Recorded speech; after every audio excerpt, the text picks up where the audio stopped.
Welcome to the Science for the Public lecture series.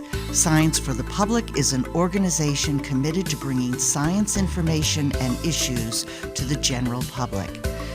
Visit our website for our program listings and blog.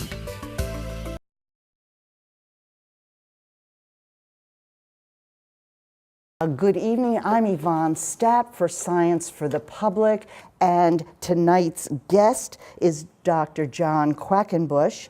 He is professor of computational biology and bioinformatics in the Department of Biostatistics at Harvard School of Public Health, and he's the director of the Center for Cancer Computational Biology at the Dana-Farber Cancer Institute. And he has about 8 other titles. Please just see our website for those, because he has a very long list there. Dr. Quackenbush has a very interesting background. Shortly after he received his PhD in theoretical physics, he was lured into what was then the development of the Human Genome Project, and he joined the faculty of Craig Venter's Institute for Genomic Research. So he was in one of the 2 key parts of the project. He joined that institute in 1997, where he and his group developed analytical methods that he would later refine and expand when he subsequently joined the faculty of Harvard School of Public Health and the Dana-Farber Cancer Institute in 2005. Dr. Quackenbush, as you may know, is a leader in the field of genomics and computational biology. His current research focuses on the human cancer using systems biology, approaches to understanding and modeling the biological networks that underlie disease. He and his team have made fundamental discoveries about the role of variation in gene expression that is in defining biological phenotypes. Dr. Quackenbush is here tonight to discuss the exciting developments in the field of genomic medicine, something that is really emerging very quickly, a whole new emerging paradigm for medical care in the future. His work represents the frontier of this type of research, and it's a very special honor to have him come and talk with us tonight. And we welcome with enormous pleasure Dr. John Quackenbush. Thank you very much, Yvonne. What I want to do is take you through a little journey of how we've been thinking about this whole problem, or the opportunity of doing personalized medicine. And it's a very interesting story. It's one that's really driven in large part by new technologies that have just opened the floodgates of data and information. But where did this come from? Where do the technologies come from? What really drives this whole process? And if you start thinking about those questions, what you realize is the answer is really rooted firmly in the Human Genome Project. So, why is genomics so important? What has it really provided us that has allowed us to think differently about a whole host of problems in biology? And the answer is that it really takes us back to the roots of our understanding of heredity. So this gentleman in the picture is actually one of the pioneers in genetics. This is Gregor Mendel, an Austrian monk. And the thing that Mendel did, everybody probably remembers Mendel from high school biology, breeding peas and looking at wrinkly peas versus smooth peas and looking at different flowers and the color of the flowers. The thing that Mendel did was, by studying traits and how traits passed from one generation to the next, really realized that those traits were passed with a defined mathematical relationship, at least the most basic traits. And what's so important about that is it really fundamentally defines the rules of heredity.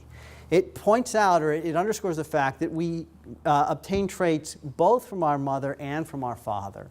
And that when we pass those traits on, those traits are passed on randomly, whether it's the trait we received from our mother or the trait we received from our father. And because of that, we could start to look at the relationships between traits and the material that was used to convey those traits. something we later discovered was a molecule called DNA. But the important thing about these traits is that when you look at an individual, because of the way in which this DNA message or the genetic message is passed from one generation to the next, that the traits in an offspring are really a combination of the traits one sees in that offspring's parents. So Mendel in many ways really laid the foundation for genetics, a foundation that was discovered and rediscovered a number of times. But his contributions are really fundamental even for what we do today. The second stop in my story is Charles Darwin. Everybody knows Darwin from evolution and origin of the species. And the important thing that Darwin really recognized was that if we look at organisms, they're not static, at least not the traits that we see, that those traits evolve over time in a species. And that in fact, genetic changes can arise spontaneously.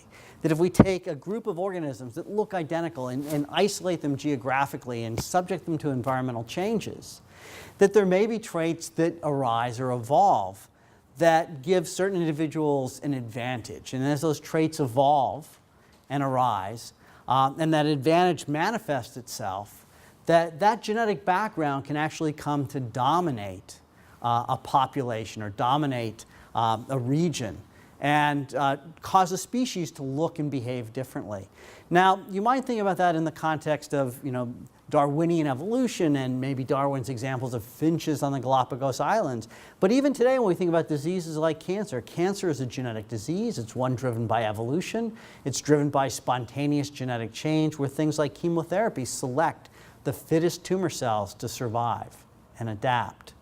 And recognizing this was really important because what Darwin realized, and something we see today, is that as these changes arise, they can pass from one generation to the next. And while we tend to think about fitness, we talk about the survival of the fitness, it's really survival of the fit enough. What gives us an advantage to reproduce? And what gives the tumor cell an advantage to reproduce?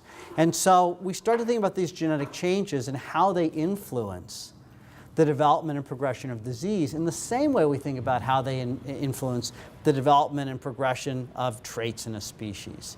The third stop along the way is these gentlemen, Francis Crick and James Watson. And just about 60 years ago, 59 years ago, Watson and Crick published this beautiful one-page paper in the journal Nature that outlined the structure of a molecule called DNA.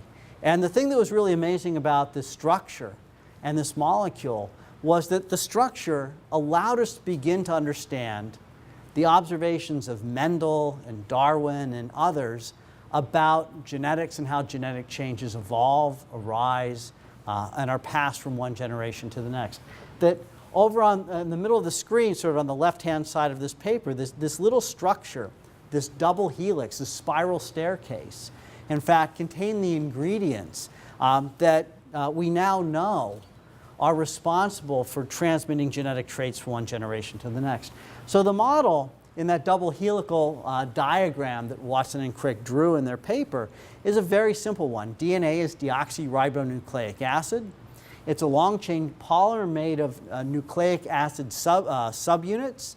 And the thing that's amazing about this structure is that the two strands in the DNA molecule that you can see on the top are really positives and negatives of each other.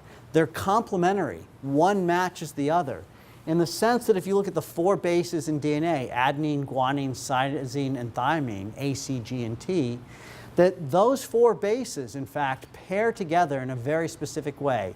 Adenine A always pairs with thymine T, guanine G always pairs with cytosine C. So if I take this molecule and tear it apart, what I can do is I can build two copies from those single-stranded DNA strings that exactly recapitulate the sequence of the original molecule. So what this allows us to do is actually understand how genetic traits can be passed from one generation to the next as cells divide. Because if A always pairs with T and C always pairs with G, if a cell divides and I take the DNA and pull it apart and allow it to recombine or to be resynthesized, what I can do is make those two strands again perfectly. But it also allows us to understand how genetic changes can arise spontaneously, because when Darwin really postulated these changes could arise spontaneously, that model is actually captured in what we see in DNA, because when I say A always pairs with C and A always pairs with T and C always pairs with G, what I recognize is that whenever I say always, it's not always, that in fact there can be mistakes. And those mistakes are what we call mutations. They're changes in the underlying structure of the DNA. And so in fact, inside cells, there are elaborate mechanisms to recognize these changes, and they almost always work, but not quite. And so over the course of our lifetimes, we accumulate mutations, we accumulate changes in our DNA, and those changes are actually fundamental changes that we can pass from one generation of cells to the next, and they're changes that can be passed from one generation of individual to the next. So is this really true? Does this model work? Well, here's a picture of DNA replication. And in fact, what you can see is this is an electron microscope picture. You can see a single double-stranded molecule bifurcating and the two new strands being synthesized with this double-stranded structure to be passed to the next generation of cells. So DNA and its structure has been extraordinarily successful. It explained how genetic information can be passed reliably from one generation to the next. It explains how variation, or what we call polymorphisms, can arise, and how those polymorphisms could give rise to the genetic and phenotypic variation that we see. The phenotype is the outward expression of that genetic message. So differences in height and eye color and skin color and all the traits you think about are phenotypic differences, and how those could actually arise spontaneously through changes in the underlying DNA. One of the things we eventually came to understand is that DNA is not the end of the story, it's just the beginning, that in fact DNA mediates what happens in the cell through an intermediary called RNA, and it provides a framework by which we could understand that process of genes, elements of DNA that encode traits, being first transcribed to RNA, then translated to proteins, and the proteins making up the machinery of the cell. It also allowed us to begin to understand the molecular basis for disease, because we could begin to look for changes that occur and changes that correlate with cellular dysfunction, with the development and progression of diseases, with changes in disease traits. So how does this all work? Well, I got my start, as you heard from Yvonne, now I guess almost 20 years ago, but I got my start from physics, and I had to really go back and think about what this DNA message really entails in terms of molecular biology. So I'll give you my understanding of molecular biology in 7 very simple words. Inside the cell, there's DNA. And inside the DNA, there are elements of DNA we call genes. The genes encode proteins. So what we understand now is the DNA is transcribed to RNA and translated to proteins. Those proteins actually fold into a three-dimensional structure. And that three-dimensional structure helps to dictate the function of the gene, or the gene product. So the analogy I always like to use is, if I take a piece of metal, I can use it to make a hammer, or I can use it to make a wrench. If you're like me, you've probably used a wrench to pound in a nail, but it's very, very difficult to use a hammer to loosen a bolt. So the structure is actually important. And in fact, we see diseases where the structure of a folded protein is a fundamental element in the development and progression of disease. Mad cow disease, prion disease, is caused by proteins that fold the wrong way, cause other proteins to fold the wrong way, gum up the machinery in cells, cause cellular death, and cause disease. The really interesting thing about molecular biology, though, is that we know that these genes don't operate in isolation, and in fact many genes encode proteins, the job of which is to regulate the expression of other genes. Other genes are turned on and off inside cells. And that regulatory process actually creates feedback loops that helps distinguish one cell type from another, because the expression of certain genes in the context of certain signals causes other genes to be turned on and off. So what we've really wanted to be able to do is to look for the causes of genetic disease. And one place we've always looked is in genes. So people started to look for mutations or variations that could cause disease. And in fact, finding disease genes is extraordinarily difficult.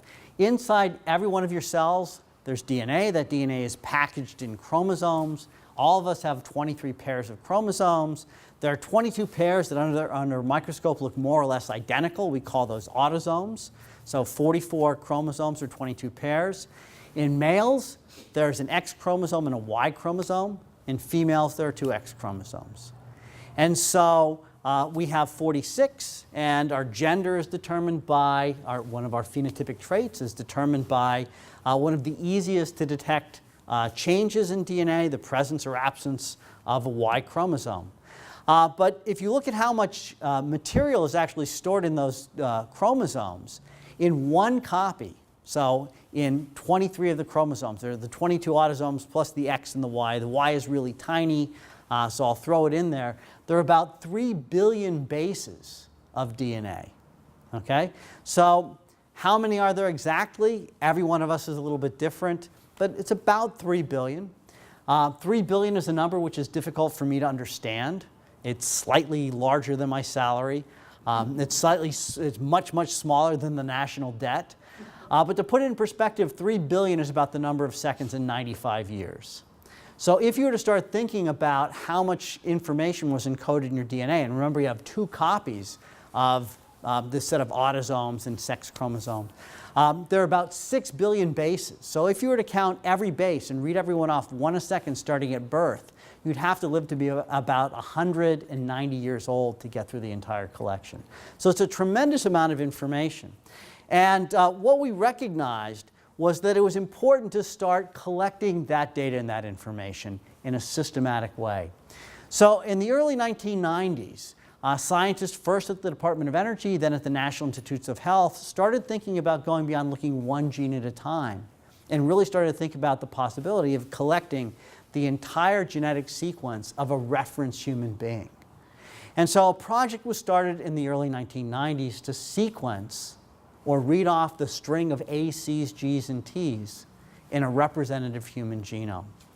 And it was really about 12 years ago, in June of 2000, that these gentlemen, Francis Collins, who at the time was the director of the National Institute for Human Genome Research, and Craig Venter, who at the time had left Tiger and got involved with a company, Celera Genomics.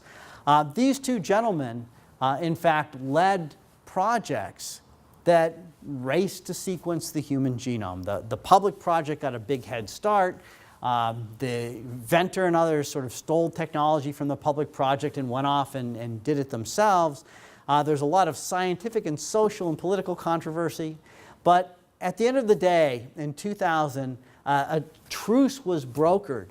And there was a press conference that was held in Washington with Bill Clinton sort of, I guess, mediating the discussion between these gentlemen, standing between them to prevent a fist fight from breaking out, but to announce the completion of the first reference human genome map.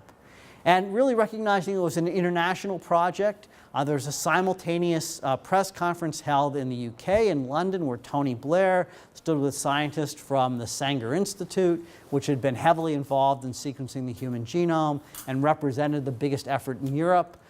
There was a large group of people around the world, scientists in Germany, in Japan, in Italy, in Spain, who contributed to developing the maps, the tools, the techniques, the technologies that came in this announcement.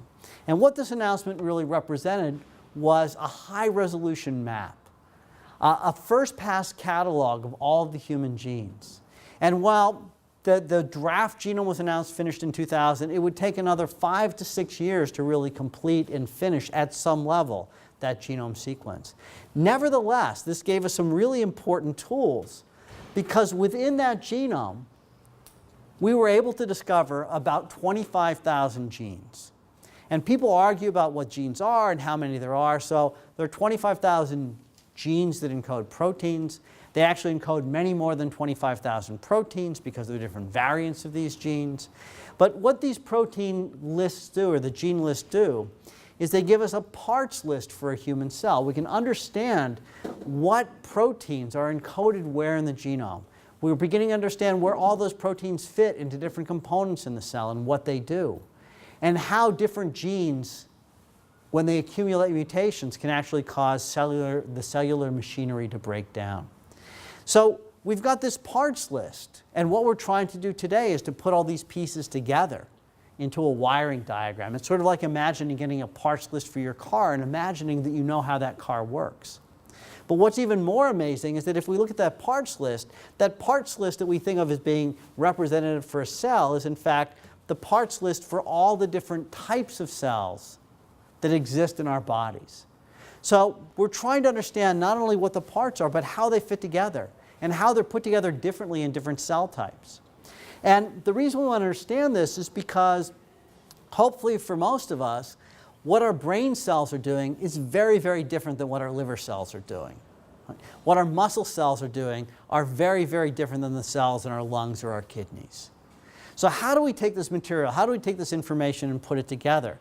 Well, what we're really starting to do is to understand that we have to look at this problem differently. We can't take a reductionist view and begin to believe that everything is encoded in the genes. That in fact the genes are part of a larger ecosystem in the cell. And so that what we have to do is take a more holistic approach to understanding human disease. That we have to think about these genes not operating in isolation, but in fact in the context of other factors, their environment, other elements in the cell, proteins in the cell, interactions between the genes, things that activate genes, have them transcribed to RNA or not. Other types of RNA in the cells that aren't just copies of the genes, but in fact something more interesting in many ways, things we call micro-RNAs, non-coding RNAs, that bind to other RNAs and influence whether or not a gene is translated to a protein. And we also have to understand environmental effects, because genetics isn't deterministic. I have certain genes that have helped influence how tall I am, but my height today is influenced by nutrition and a variety of other factors. If I had really poor nutrition, I'd probably be shorter than I was. If I had better nutrition, I might be taller than I am. And almost everything that we think about as being a phenotypic trait is influenced by environment and chance. That sometimes genes are turned on, sometimes genes are turned off, sometimes diseases develop, sometimes they don't. And there are environmental factors that influence that, there are genetic factors that influence that, and sometimes blind luck influences it. So we're really starting to get a much better picture of the processes that link the DNA, which 20 or 30 years ago we would have thought played an almost central and definitive role in defining phenotype. We're starting to understand more and more that the situation is much more complex. So when the genome was sequenced, even 10 years ago or 12 years ago, people would say, we're saying that genomics and having that genome sequence was going to transform medicine. And I can tell you that today, 12 years later, our perspective is that having that reference genome really hasn't transformed medicine in and of itself, but it's new technologies that have been spawned by the Genome Project that really have started to change the way we think about biological systems. And then in fact, there are a whole host of omic sciences, genomics, epigenomics, cytogenomics, transcriptomics, proteomics, and on and on and on, that have really been defined by a dramatic increase in our ability to amass data. And so that the challenge today with some new technologies is not, in fact, generating data. It's actually bringing the data together with other sources of information so we can understand the fundamental basis of human disease. So how successful has this been? Well, I want to just give you an example of how we've been able to leverage new technologies and genomic technologies to start to think about the molecular basis for disease and to start to understand this whole problem of personalized medicine.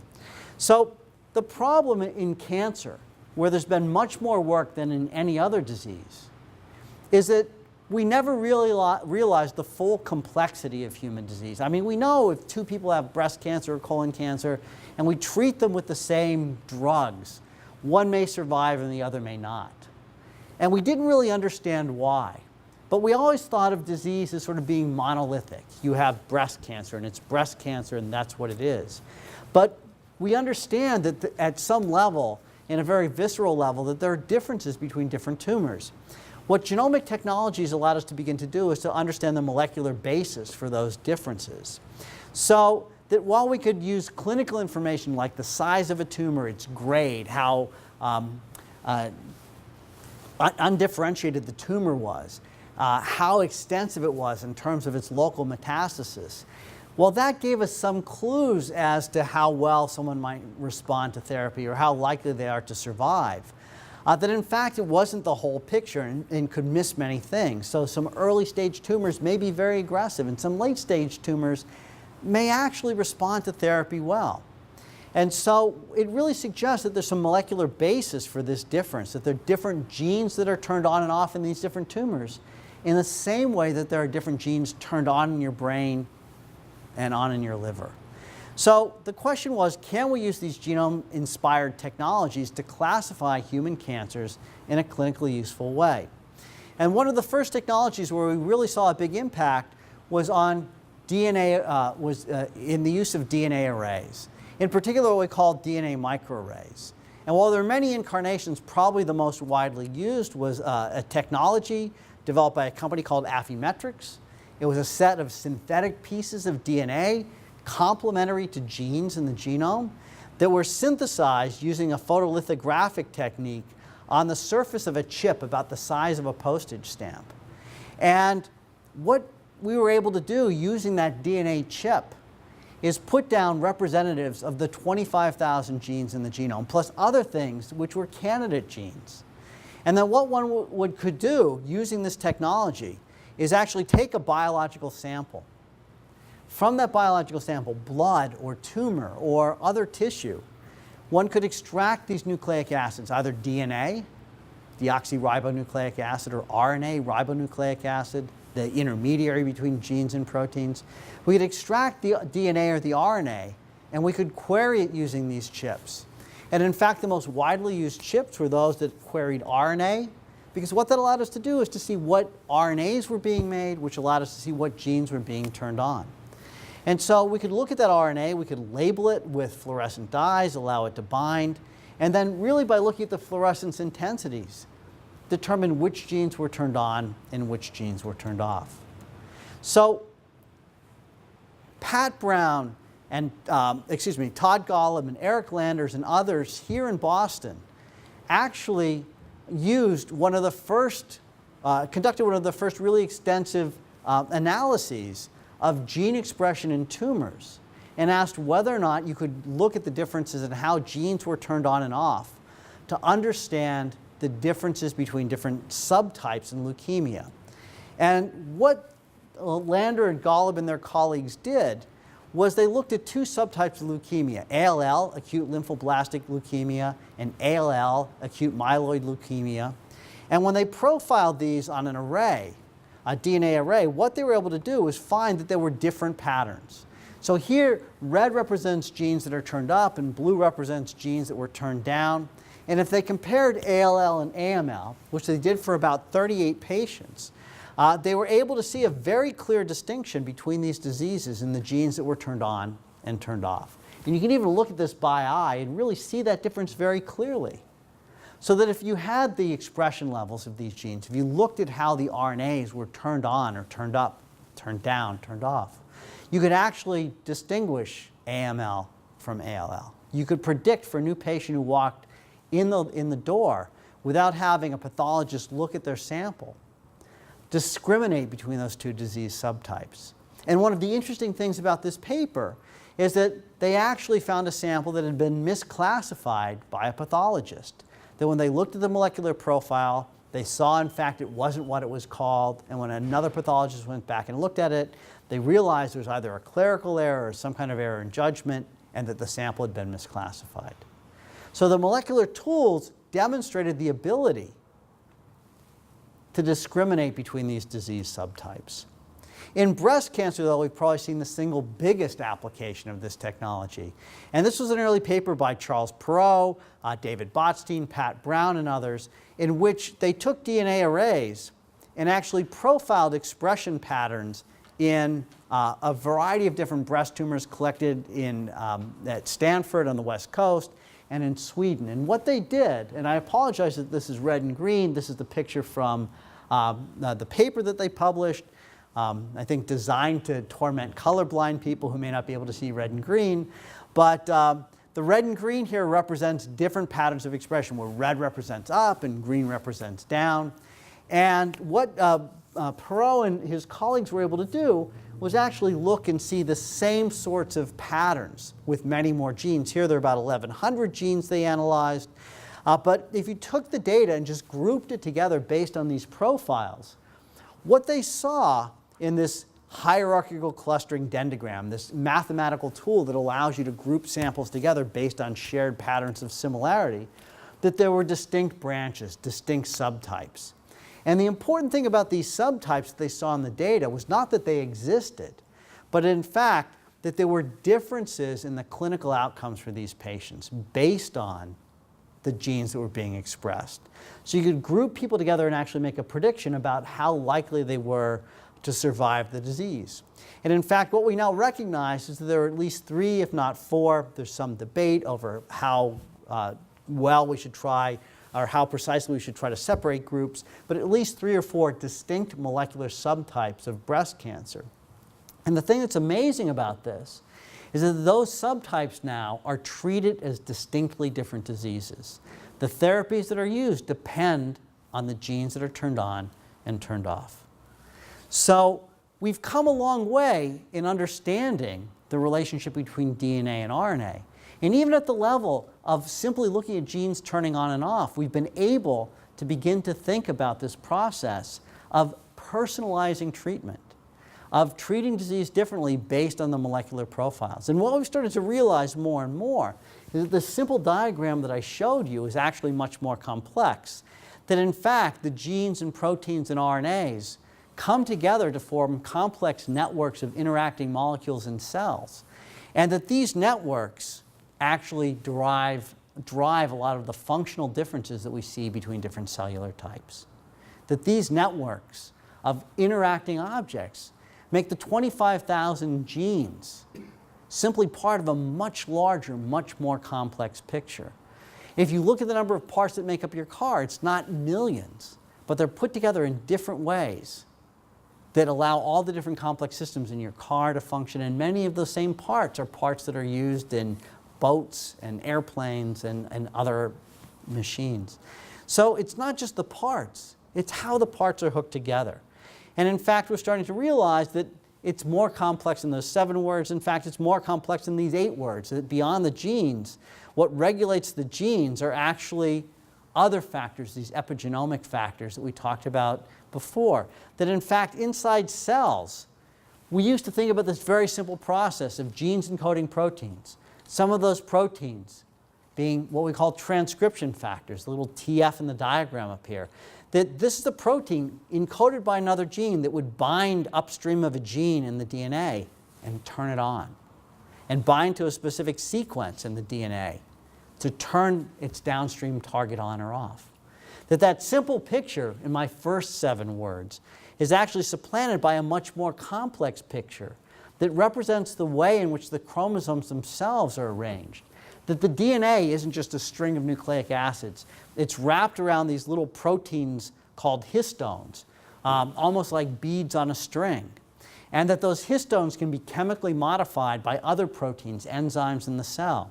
And that the DNA can actually be chemically modified by enzymes called methylases to add methyl groups, CH3 groups, a very simple chemical group that changes the ability of RNA polymerase to copy RNA from that string of DNA.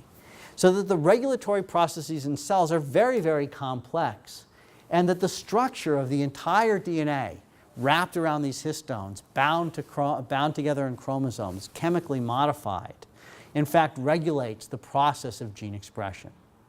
Our understanding of that process is only beginning, but the place where we've made the greatest progress is in understanding nucleic acids, understanding DNA, understanding RNA, and understanding how the patterns of variation contribute to the development and progression of disease.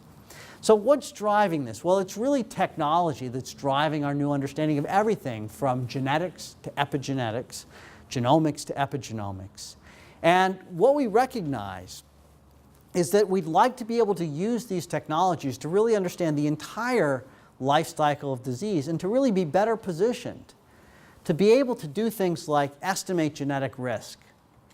My grandmother died of Alzheimer's disease. There's a gene called ApoE. Mutations in ApoE increase your risk of developing Alzheimer's disease. If I had my DNA profiled, I might be able to tell whether or not I had an increased risk. But I might not want to know because, as of today, there's no effective treatment for Alzheimer's.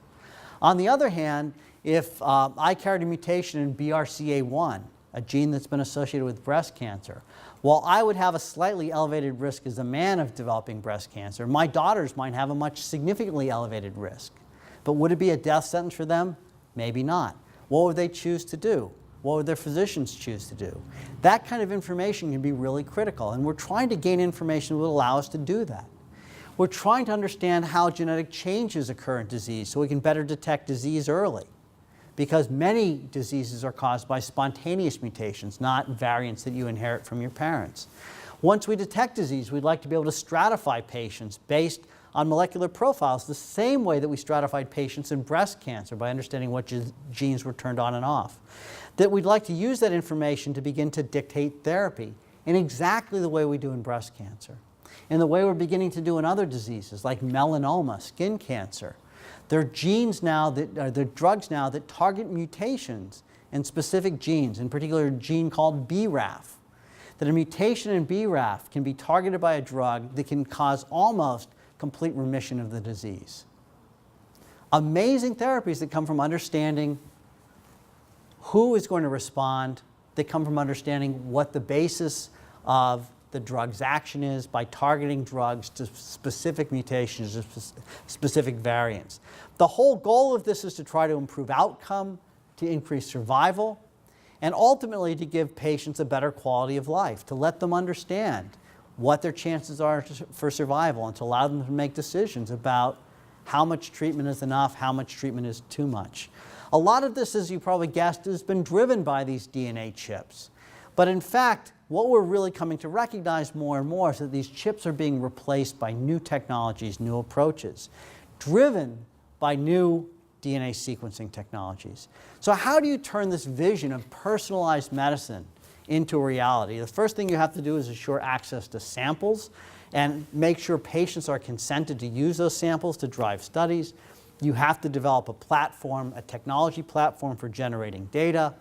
You have to think about integrating information. And we're coming more and more to recognize that if we have genetic data or genomic data, that our ability to interpret that data with 6 billion bases in the 2 copies of the genome is minuscule if we don't know something about a person's health and history and family history to point us in the right direction, to look at potential causes for disease, to look at potential mutations that are driving their disease. One of the things that this really drives us to do is to recognize that in building a program in personalized medicine, since we're at the early days, that it's really a research-driven enterprise. We have to realize, too, that although people like me live and breathe this data, that we're not the only people who are poised to interpret it, that there are physicians who want this information packaged and delivered to them in ways that they can communicate it to their patients, and in ways that they too can understand. We also have to think about how we enable research beyond what people like me can do in collecting all of this data. We have to bring in corporate partners, because in academia, we're not the only people who are looking to try to use this data, and we're not the only people developing technologies to generate it and interpret it. And that the problem is so big that none of us can really do this on our own. And then last but not least, we have to communicate what we're doing back to people in the general public, that we ourselves are not the be-all and end-all of doing research. That in fact, if we're getting samples from patients, that those patients have to feel like they're part of the process, have to feel like they're respected, and have to understand why contributing data and information to this process is so fundamentally important. So how do you assure access to samples? Well, it turns out that if you really look at patients, patients are very interested in being part of the process of curing disease.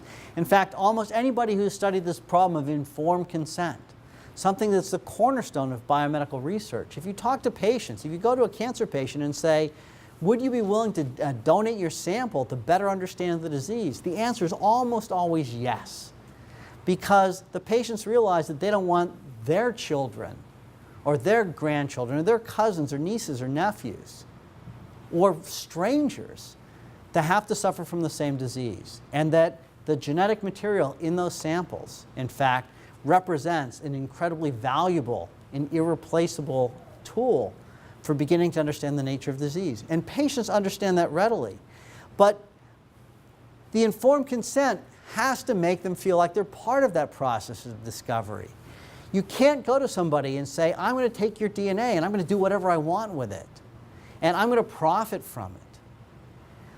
There's a wonderful book, The Immortal Life of Henrietta Lacks, that talks about a woman who had leukemia, and her cells were taken and used to generate a cell line that's driven billions of dollars of research. And her relatives who are alive today, many of them are poor and have no health insurance. And this is fundamentally wrong in some way, that these patients aren't brought into the process and made a better part of the process, and made to understand what their role is in the process and really given a stake in the game. One of the challenges, though, is that there's legislation in the US called HIPAA, the Health Insurance Portability and Protection Act, that requires that we give patients informed consent and maintain patient confidentiality. And it's a problem not in that we have to do these things, but in fact that it allows many people to fall back on the lowest common denominator in terms of providing access to research material. And that's to make consent very, very limited, and to guard data, because that data, by guarding that data, they're guarding patient confidentiality. If you talk to patients, though, that flies right in the face of why they contributed samples in the first place. They want those samples, they want the data available to cure disease. The challenge is that with genomic information, identifiability in genetic studies has become a moving target, and that plays into people's fears and people's use of this act, HIPAA. So our understanding and our ability to cope with this is really evolving rapidly. But as the cost of sequencing falls, and we approach a time which we can generate a $1,000 genome sequence, in the age of Facebook, where younger generations have a very different view of privacy than we do today, what all of this means is completely unclear. Okay? So the new genomics, this new genomic technology, has really become a disruptive technology, because it's forced us to really revisit these questions about what we mean by identifiability and security and protection. In order to be able to generate this data, though, and build a program in personalized medicine, you need to develop a technology platform. And this is something that's absolutely astonishing to me. This is actually a graph of the cost of sequencing a genome. It's from the National Human Genome Research Institute, the NHGRI. And what this graph represents is the falling cost of genome sequencing. When I first got the data from their website, I plotted it and I did a little regression analysis. And if you look at the curve I drew, it has absolutely nothing to do with the data. Because what you really realize is there are two curves. The first curve is the old technology that was used to sequence the first human genome. And the second curve in gold is a curve that represents new technologies that came on board in 2007. And the thing that's astonishing about genome sequencing is since 2007, the cost of sequencing genomes has fallen by 33% per quarter. Every 4 months, it drops by a third. And that trend has been consistent. There was a little blip, and after that blip, the cost plummeted. And so I looked at this about 2 years ago, and I said, well, we're going to hit a $1,000 genome in October of 2012. We're going to hit the $100 genome in February of 2014. Our ability to generate this data is just unprecedented. And the cost of generating data has fallen. And while there's a lot of interest in the US in regulating access to data, if I can swab a Q-tip of my cheek and send it to Beijing and have it sequenced at the Beijing Genome Institute, the genie's out of the bottle, and this data is going to be available. And we have to come to grips with what we're going to do with it. Now, when I said the $1,000 genome was coming later this year, everybody laughed at me. In fact, people are really fixated on technologies like this. And I have this sequencer in our lab at Dana-Farber.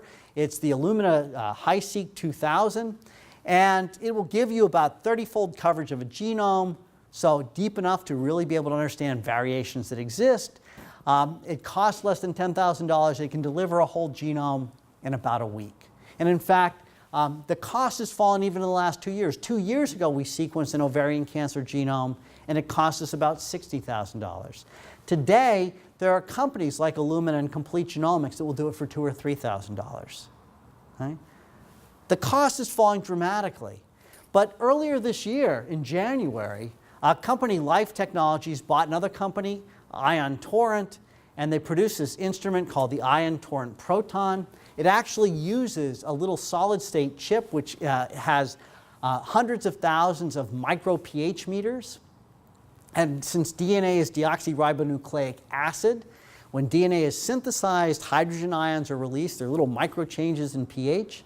It detects those, and it can use those to reconstruct the DNA sequence.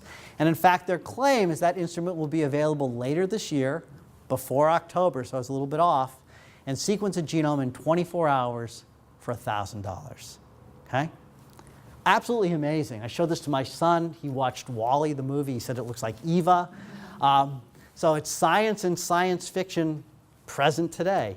But what was even more astonishing is a few weeks after that announcement, a company called Oxford Nanopore announced a small sequencer that would fit in the palm of your hand, that would plug into a USB drive, that uses tiny nanopores, microscopic pores, that as a DNA molecule goes to an enzyme called DNase and a base at a time is chewed off, the bases flow through these pores and small micro changes in current can be detected as the bases flow through, blocking the pores. And the size of the nucleic acid bases changes the current enough that you can detect it and reconstruct the sequence. And the vision that was presented when this instrument was presented was you could take a drop of blood, put it in here, plug it into your USB drive, and have a genome sequenced. Now, the availability of this technology, the ability of this technology to do a whole genome hasn't yet been realized. But the company is actually selling farms of these that you can plug in and sequence large quantities of DNA with a disposable DNA sequencer. And at that stage, almost anything goes, astonishingly. So the challenge is that all these new technologies are really transforming biomedical research from what was largely a laboratory science to what's increasingly an information science. What we really need are new approaches to make sense of all of this data. And the winners and losers in the race to understand disease are those best able to collect, manage, analyze, and interpret the data. So to do that, what you have to do is make information integration really central to everything you do. And this was a problem I faced 7 years ago when I arrived at Dana-Farber, that there's clinical data we collect on patients. Everyone is generating buckets of genomic data. But in fact, bringing those things together has been next to impossible. So what we realized we could do is bring this data together into a central warehouse. We could reach out into the public domain and all of the sources of information that are available there. And we could really use this data in creative ways to drive the development of new therapeutics, new diagnostics, the search for new drugs. And that by bringing the data and information together in creative ways, we could enable new discovery to be done. So this is just an example, and I won't go through the whole video because it's a few minutes long, but what this allows us to do is to actually look at our clinical data and look at our genomic data together and rapidly go into the data and to pull out information in this case like gender and ethnicity and response to therapy and genetic background, and to define with a large database a cohort of patients, a group of patients. We can take that group and compare it to the characteristics of another group.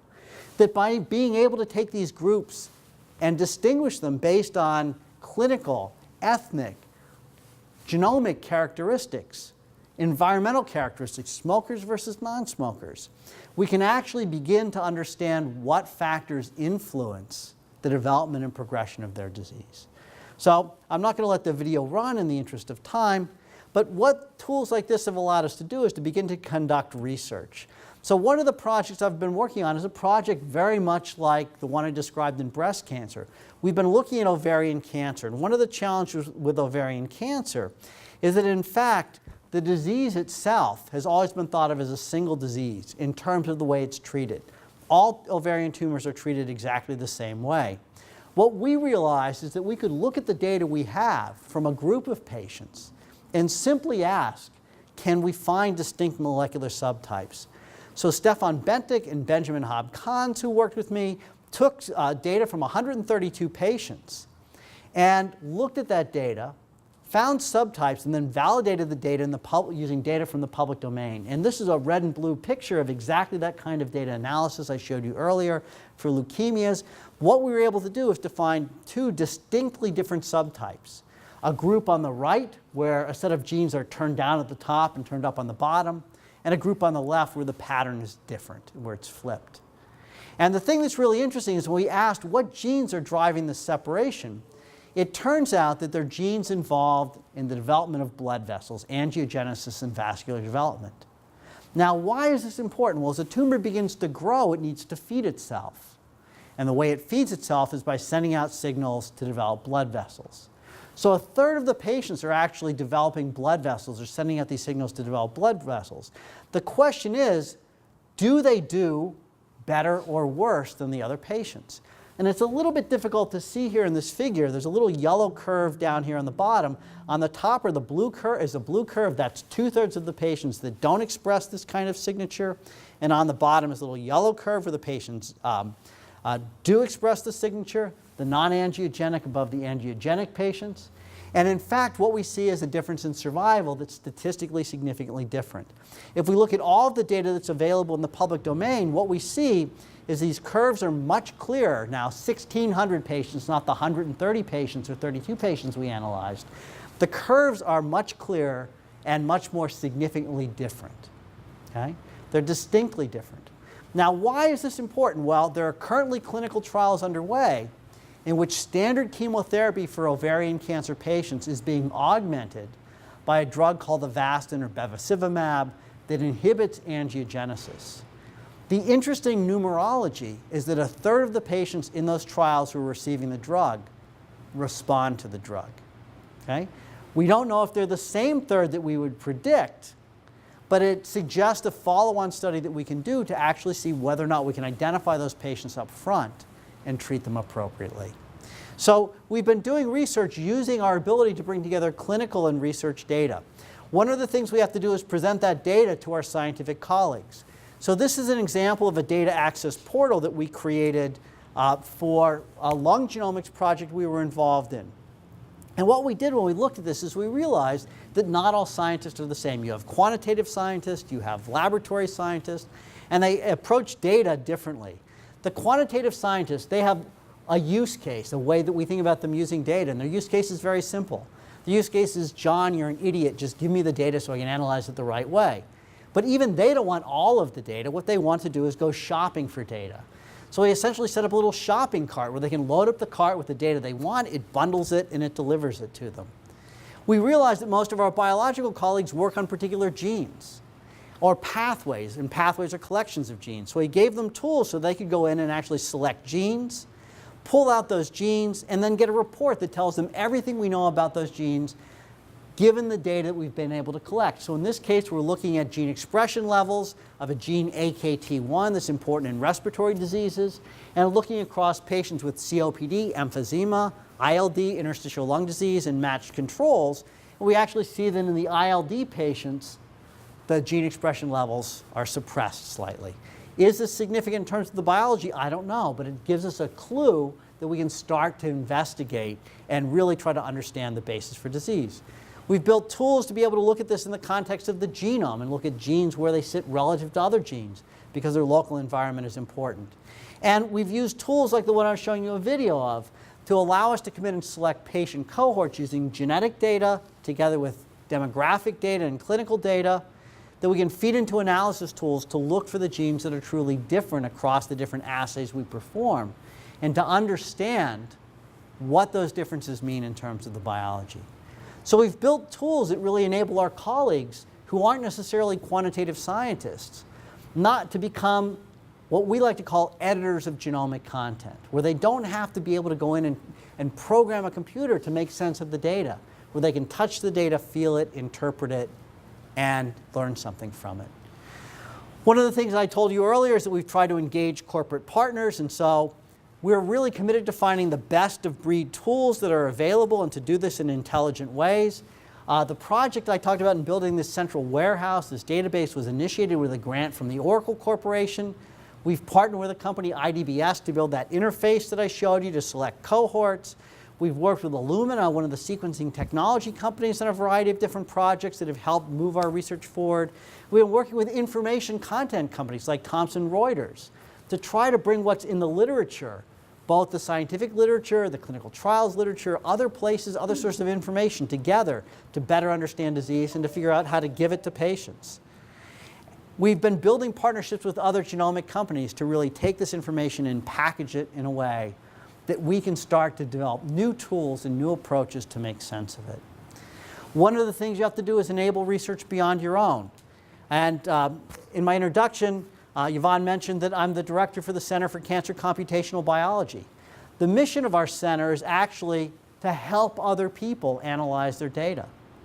And my associate director, Mick Carell, and I actually run this like a business. We run a consulting business. We bring people in, we meet with them, we help understand what their problem is, we develop an analytical solution, we estimate what it's going to take to solve their problem, and we allow them to opt in or opt out of working with us.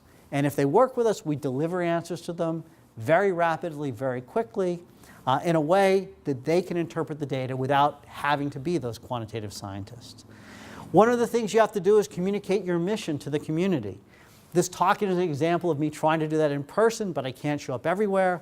So for our lung genomics project, what we did was we worked with a company, Access International, to develop a website that would communicate to our friends and family, to people in society, about lung disease and why genomic analysis of lung disease is important.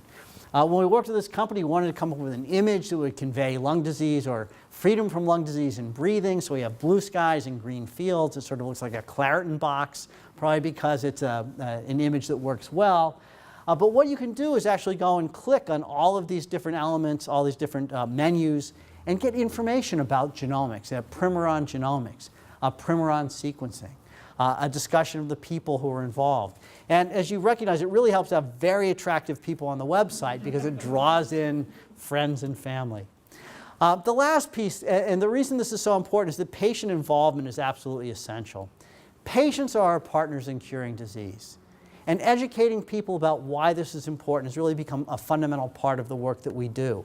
That the problem is right now the incentive structure in medical research is skewed away from success in using genomics to understand disease. We all say, we want to cure disease. What we really mean when we said is mostly, we want to cure disease, but only if I'm the one to cure disease. Because if you use my data, I don't get credit for making the discovery. So everybody hoards data, and the thing we've seen is the only way to break that logjam is to get the patient advocates, the patients who contributed their tissue to research, to come in and say, you don't own that, we own it. And we, as patients, want to cure disease, so we want the data to be available to people. And a big part of what I've been trying to do over the last few years is to get patients more involved in this process, more involved in understanding why this is important. So we've really come a long way in a short time, and genomics is really here to stay. And I just want to give you a little anecdote about why I believe this is true. In 2010, I had the opportunity to go to Australia for 3 months to work with a group there on stem cell research, looking at neuronal stem cells involved in neuropsychiatric diseases. My second day on the bus, I sat there, I looked up, and I saw this sign. It said, "Spitting is unacceptable. Bus operators are now equipped with DNA kits to assist in the apprehension of offenders." And I knew I was in the right place to be doing genomic research, and that genomics was really a part of our lives going forward. So I hope that's given you some understanding of why genomics is important, why bringing together all this data and information is really fundamental, and some of the approaches we're using to try to use these new technologies to really make sense of disease. My PhD was in physics. The revolution in physics, statistical mechanics, quantum mechanics, relativity, was driven by one and only one thing, and that's the availability of data. Okay, two things, really smart people, but really smart people who had access to data. And what I hope we see today is that the data in genomics is going to drive exactly that same kind of revolution. So is the future here? Well, I like quotes. This is from William Gibson, a science fiction author. He said, "The future is here, it's just not widely distributed yet." But with the $100 genome, it's going to be everywhere. So I just want to tell you, I wrote a little book about genomics. If you'd like to read it, you can get it on Amazon. It's about $10. People tell me it's a good read.